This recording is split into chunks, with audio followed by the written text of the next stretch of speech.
In today's video, I'm going to teach you how to enable Copilot for your Power Automate environment. This is a quick and practical walkthrough, and by the end, you'll know exactly where to go in the Power Platform Admin Center to turn this feature on.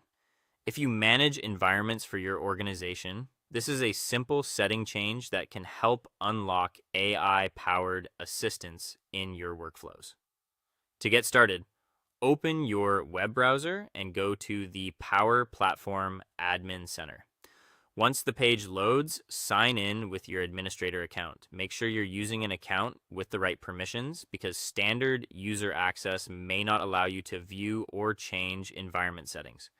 After you've signed in, look over to the menu on the left-hand side and click on Environments.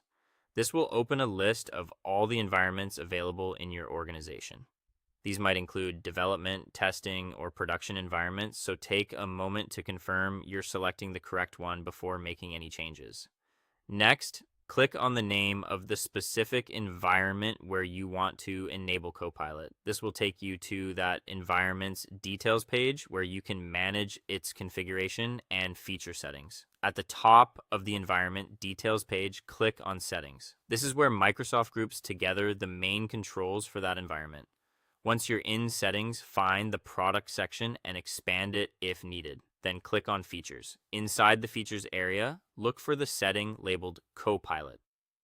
When you find it, switch the toggle to On. This is the key step that enables Copilot features for that environment.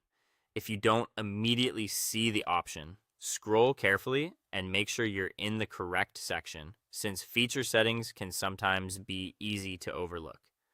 After turning the toggle on, scroll down to the bottom of the page and click Save. This final step applies your changes.